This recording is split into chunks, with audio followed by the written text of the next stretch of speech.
This is Dr. Chris's Radio Horror Program, 91.3 FM, WCW in Worcester, Massachusetts. If you're not catching this during the recorded interview that we're playing it live after 10 p.m., hopefully you're catching this on the Radio Horror YouTube channel. Tonight on the show, from the movie Among Them and Serena and the Rats, we have director, producer, cameraman Kevin James Barry on the show with us. Thank you for coming back on the show, because back in 2012 at Rock and Shock, which is now a defunct horror convention that no longer, unfortunately, exists in Worcester, Kevin James Barry and his crew for Serena and the Rats was promoting their little action film, independent action film at Rock and Shock back in the day. So they've actually been on the show once upon a time. Hey, Chris. Thanks for having me again. For people that weren't familiar with, didn't maybe catch Serena and the Rats, tell the audience a little bit about that film, because that was the film that first introduced me to your work. Yeah, Serena and the Rats was my first feature film, and I started making that when I was in college in Boston. It was, I think, an action film with big aspirations and a low budget. And now you currently have Among Them, which is about a bank robbery gone wrong kind of film. That's right, yeah. Bank robbery gone wrong, and then a bunch of creepy things happen to our protagonist as the film progresses. You seem to work in a lot of different angles in the filmmaking process. Cameraman, director, producer. What role do you enjoy the most? Or being independent, you have to kind of tackle all those at the same time? Yeah, for this budget, I had to take on a lot of different roles just because we didn't have the money to hire somebody for each different role. But I love directing primarily. That's like my main passion. And I think doing the camera work just sort of becomes an extension of that, because you have an idea in your mind of what you want to see.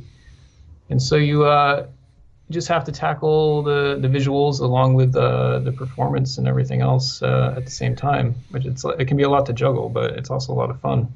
What was one of the biggest challenges you had with Among Them? I think one of the biggest challenges we had with Among Them was probably just the logistics of shooting in the freezing cold with equipment that wasn't really getting along well with the cold temperatures. So our camera kept shutting down on us. So we had lost some time just dealing with equipment failures and trying to figure out solutions to getting the equipment back up and running. Sometimes we'd have to take it inside and warm it up and then bring it back out again, and just kind of try to find these ridiculous solutions. One of them had to do with trying to cut a motor out of a sex shop toy, because we had to find a small motor to put into the camera to keep the gears moving. It was kind of crazy, but we found a way. Is there any particular genre that you want to continue sticking into? Like Serena and the Rats, of course, was action, very heavily action, drama, sci-fi film, but you also have done thrillers. Is there anything that you want to break away from? I'm hoping to try a lot of different genres as time goes on, but I have been really drawn to thrillers and crime-related films and things of kind of a darker nature. I think it might just be the visuals that can go along with a dark themed film, and the challenges that the characters have to go through. But yeah, the crime and thriller genre is definitely a favorite of mine. I really like films like that, and I really enjoy making them. I think you should do another time travel movie. Yeah, do something different. You know what I mean? I do. When I did you see Avengers Endgame? I did, yeah. There's a scene where Don Cheadle says, "Why don't we just go back in time to baby Thanos?" And then he does the motion of wrapping a cord around someone's neck and strangling them. The Hulk's no, and dark. And I immediately thought of Serena and the Rats. I was like, what was that movie that somebody went back in time and tried to kill Hitler? Right. Yeah, it is kind of a dark idea, but also effective, so who's to say? It could work. Did you see the Man in High Castle TV show? No, I haven't seen that. I've been hearing a lot about it. It was on Amazon Prime, based on the novel. Mm-hmm. No, I haven't seen it yet. It looks interesting though.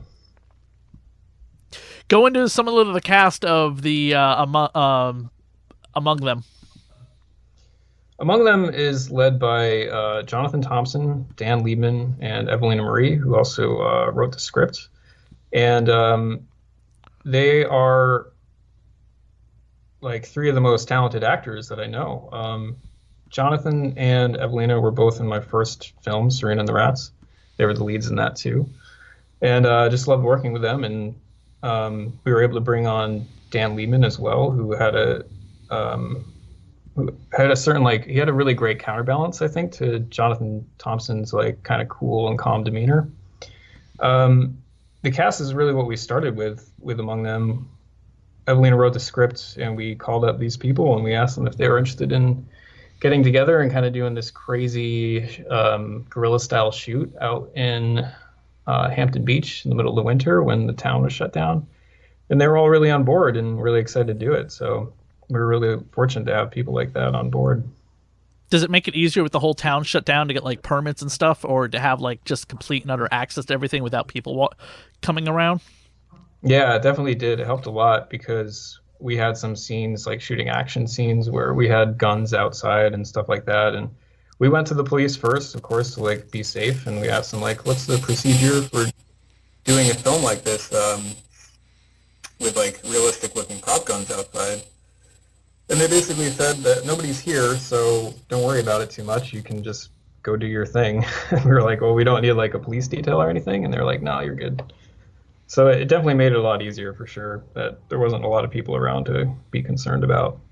In 2015, I shot a little short film, and there was a specific graveyard I wanted to use just because of how old it was, and I called the local police ahead of time, and they said, "No, it's a public graveyard. You can do what you want." But I appreciate the phone call ahead of time, so just in case anyone asks and gives us a call, we can tell them they're shooting something there. They're fine. Leave them alone. Yeah, it's always a good idea to call ahead just to make sure they know what's going on. You don't want anything like dangerous happening with the police not knowing what you're doing, especially with like prop guns involved. Right, definitely. Evelina Marie, that's how her name's pronounced?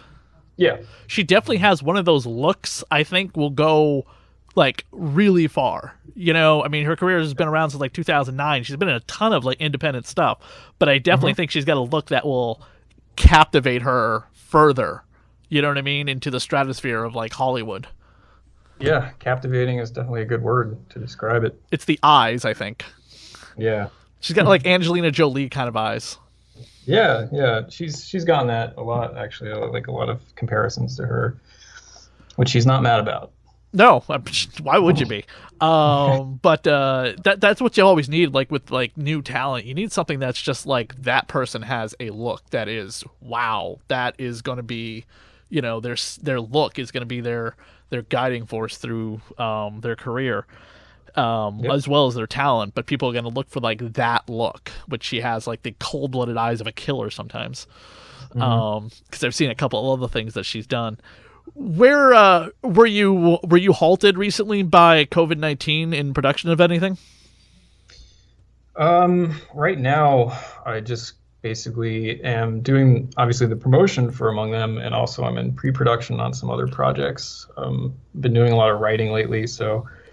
In some ways, it's been kind of good for finishing up some stuff that I had started, and I don't have as many distractions right now, so I've been able to be pretty productive with the writing and post-production on some of the other things I'm working on.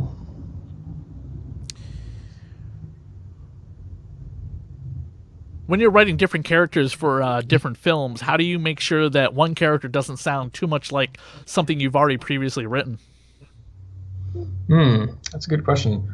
I think when you have a concept or an idea for a character, kind of how they behave and what their motivations are and how those relate to the story, I'm hoping it just kind of comes naturally. I think I've spent some time studying other films and kind of just studying the way people talk and how people behave, and I try to like translate that into the screenplay so that it comes across with some authenticity.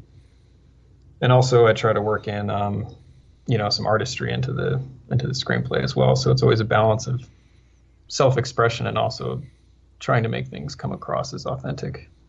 In your previous film, you had to get like special effects heavy. How do you get special effects at all done in such a tiny independent budget? Is it a matter of finding where the shortcuts are and what will make things look bigger than what the money has allowed it? Yeah, that's a big part of it for sure. I think one of the biggest shortcuts that we took in the first film was that we got to burn down a van on camera, and we were able to do that because a friend of mine from college, Dustin Fahrenkopf, had his father is a police chief. Not police chief, a fire chief in Connecticut, back in New England where we were filming it. So we were able to kind of hook it up to make it a training exercise for his fire crew, where we would bring the van there. They'd light it on fire for us. We would film it on their lot, and then the firemen would get a chance to put out the fire. So that was kind of a cool shortcut. The other effects, it kind of helps to just learn as much as you can about special effects yourself, so you can kind of handle a lot of it on your own. Something that was told to me when I was trying to shoot like this ghost story was because we didn't have any kind of budget for any kind of like apparition or anything, or even like puppeteering, was just we were looking into that and we couldn't do it ourselves and just not able to do it, was a lot of sleight of hand. You know what I mean? Like weird camera angles and tricks that we could easily do with ourselves or whatever by moving, like making sure there was never a cut, and that way there was somebody out of sight of the camera constantly doing things. So when the camera moved back, it looked like there was the ghost did it, you know? Yeah. Classic movie magic. That's the kind of trick of the trade. What was the what made you want to become a filmmaker? What was a film that you watched when you were a kid that you were like, that film right there, that's the one? Because I'm writing a book about New England filmmakers, and I'm always curious about what was the film that inspired them to become the filmmaker that they are. I think one of the biggest ones was definitely Reservoir Dogs. I feel like a lot of filmmakers have the same answer to that. For some reason, there's something about that film it's really exciting. It's a fun movie. It's gritty, but it also has this kind of accessibility to it, where you feel like anybody with like a modest budget could make a film like that. And that became even more true as time went on, and like digital acquisition, digital editing, all that stuff became more accessible to filmmakers. Well, Kevin, I really appreciate you coming back on the show to talk a little bit about Among Them, the new thriller that came out this year. I really appreciate it. I hope you are safe and healthy in quarantine. Oh, thanks so much. I hope the same for you.